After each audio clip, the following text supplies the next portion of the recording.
चीन को लेकर सीडीएस बिपिन रावत का बड़ा बयान। अफगानिस्तान में जल्द दखल दे सकता है चीन, सीडीएस ने कहा। सीडीएस रावत ने अफगानिस्तान में चीन के बढ़ते प्रभाव पर आगाह किया। चीन और इस्लामी सभ्यता करीब आते जा रहे हैं। Chief of defence staff India Bipin Rawat का कहना, चीन और पाकिस्तान से निपटने के लिए रॉकेट फोर्स की भी जरूरत। अब देखिए, हिंदुस्तान इस बात को, इस चैलेंज को समझ रहा है और इसके हिसाब से अपने आप को गेयर अप भी कर रहा है। सीडीएस बिपिन रावत दिल्ली में इंडिया इंटरनेशनल सेंटर में एक आयोजन के दौरान बोलते हुए, और उन्होंने किताब का हवाला भी देते हुए ये कहा कि ये क्या सिविलाइजेशंस के बीच में चल रही जंग है, और क्या ये सभ्यताओं और संस्कृतियों और जिसमें मजहब होता ही होता है साथ में, क्या उनके बीच में चल रही है जंग है? इस्लाम की आड़ में ड्रैगन का षड्यंत्र, जरा ये जल्दी से देखने की कोशिश कीजिए। इस्लाम की आड़ में ड्रैगन का षड्यंत्र ईरान और तुर्की से दोस्ती बढ़ा रहा है। मतलब ईरान, एक तरफ तो आप देखें, इसको जरा रोकिएगा, एक तरफ आप ये देखें कि अपने यहां पर शिनजियांग प्रांत में उइगर मुसलमानों पर लगातार जुल्म ढा रहा है। वहां पर जितनी मस्जिदें हैं उनके ऊपर बुलडोजर चला देता है। उसने अपनी कुरान एक पब्लिश करा लिया और कहता है वहां के मुसलमानों को कि ये कुरान पढ़ो अगर पढ़ना है।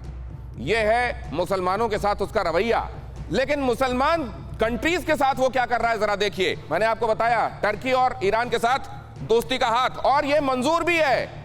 इस्लाम का खलीफा कहने की तमन्ना रखने वाले टर्की को भी मंजूर है, ईरान को भी मंजूर है, पाकिस्तान को भी मंजूर है। तालिबान को आर्थिक मदद दे रहा है, तालिबान को कर्ज तले दबाने की कोशिश की जा रही है। पश्चिमी मुल्कों से मुकाबले के लिए इस्लामी देशों से दोस्ती की जा रही है। भारत को घेरने के लिए पाकिस्तान और अफगानिस्तान की जमीन का इस्तेमाल करने की बात की जा रही है। तो ये जो बात कही गई है कि आने वाले दिनों में आप ये देख सकते हैं कि एक साइनो इस्लामिक, रेडिकल इस्लामिक लोग साथ में आ सकते हैं और ये पूरी दुनिया के लिए एक नए तरह का खतरा पोज कर सकते हैं। इस बात की तर्जुमानी, इस बात का इंटरप्रिटेशन जरा जल्दी से समझता हूं जनरल कुलकर्णी से। सर, इस बात में कितना दम है, कितना बड़ा थ्रेट है ये पूरी दुनिया के लिए?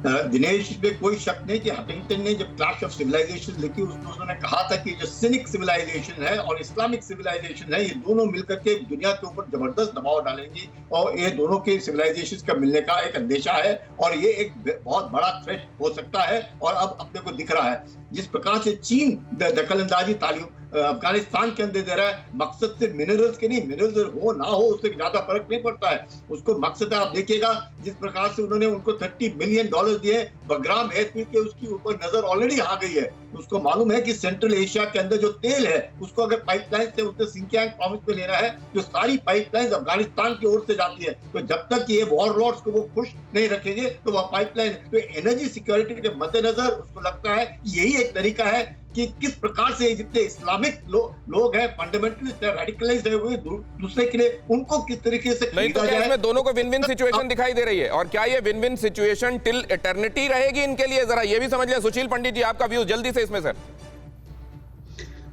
देखिए, इस वक्त यहाँ चीन और पाकिस्तान और अफगानिस्तान में एक एक्सेस बन गया है, एक कन्वर्जेंस ऑफ इंटरेस्ट है, और ये कन्वर्जेंस ऑफ इंटरेस्ट मिलिट्री भी है, स्ट्रेटेजिक भी है, इकोनॉमिक भी है, पॉलिटिकल भी है, क्योंकि ये तीनों के तीनों इस वक्त जो ग्लोबल डिप्लोमेसी है उसके हाशिए पर हैं। चीन को अलग थलग करने की कोशिश की जा रही है क्योंकि उसका जो रवैया है इंटरनेशनल रूल बेस्ड ऑर्डर नहीं है, वो पावर बेस्ड ऑर्डर पर विश्वास करने वाला मुल्क बनता जा रहा है। और जहां तक आपकी बात है कि इसकी बातें क्यों मानी जा रही हैं, पंजाबी में कहावत है, जिनके घर दाने उनके यमले भी सवान से आने। तो चीन के पास इस वक्त कैश है, पैसा है, रुतबा है अपनी फौज का, एक मिलिट्री पावर का, इकोनॉमी का। तो इसलिए आज ईरान भी उसकी हाँ में हाँ मिलाएगा। रूस का वो ज्यादातर पेट्रोलियम और गैस खरीदता है, उसका सबसे बड़ा ग्राहक है, वो भी हाँ में हाँ मिलाएगा। और पाकिस्तान तो हाँ में हाँ मिलाएगा ही, वो तो कंगाली के कगार पर कटोरा लिए खड़ा है। तो चीन की बात दुनिया मान रही है, आसपास के कुछ मुल्क मान रहे हैं, और खासकर वो जिन पर सैंक्शंस लगे हैं, रूस पर सैंक्शंस लगे हैं, ईरान पर सैंक्शंस लगे हैं, तो वो चीन की शरण में नहीं जाएंगे तो कहां जाएंगे? ठीक है, मतलब ये जो उम्मा की बात की जाती है, ये जो भाईचारे की बात की जाती है, मजहब के नाम पर भाईचारे की, ये पैसों के आगे इसका भी कोई वजूद नहीं है। इसका मतलब ये, और दूसरे आपने कहा जिनके घर दाने उनके कमले भी सयाने, तो कई जगहों पर तो कटोरा लेकर दावत दे दी जाती है दूसरों को। और ये आर्ट पाकिस्तान में बहुत सारे लोग समझते हैं, दुर्दाना जी इसको पर्सनली मत लीजिएगा, लेकिन मैं आपके पास ये समझने के लिए आने वाला हूं कि हक्कानी नेटवर्क के जरिए क्या वहां गड़बड़ी, मतलब ठीक है, ये आपने कहा कि इमीडिएट नेबर हैं, आप लोगों की मंशा रही होगी कि वहां चीजें ठीक हों, लेकिन क्या पासे उल्टे पड़ गए?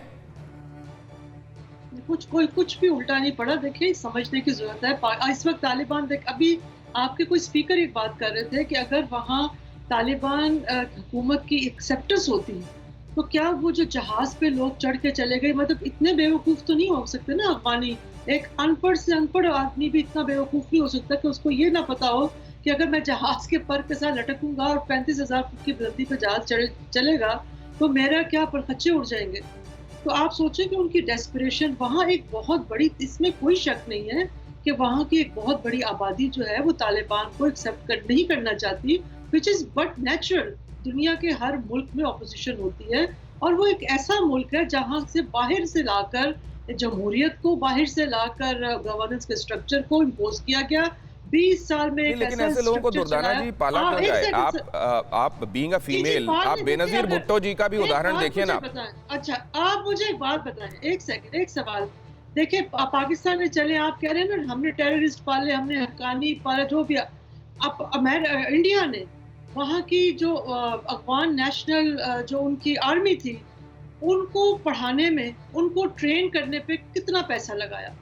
अगर आप लोग इतने समझदार होते, जहां आप लोगों ने इतना, उनकी तो तितर बितर हो गई आप लोग की सारा वो जो उनकी आर्मी थी जो 5 दिन जो है वो खड़ी नहीं रह सकी तालिबान के सामने। ये आप किस तरह की मसल पेश कर रही हैं पता है मैम? दुर्दाना जी, आप जानती होंगी कि वहाँ की संसद, सलमा डैम वहाँ का, शहतूत डैम वहाँ का, जरांज हाईवे वहाँ का किसने बनाया? लेकिन एक बात मैं आपने जो कंपैरिजन किया ना, उसकी मसल पेश करना चाहता हूँ।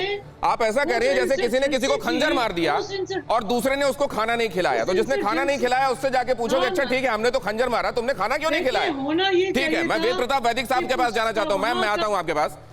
परवाह देश की, सोमवार से शुक्रवार रात 10 बजे TV9 भारतवर्ष पर।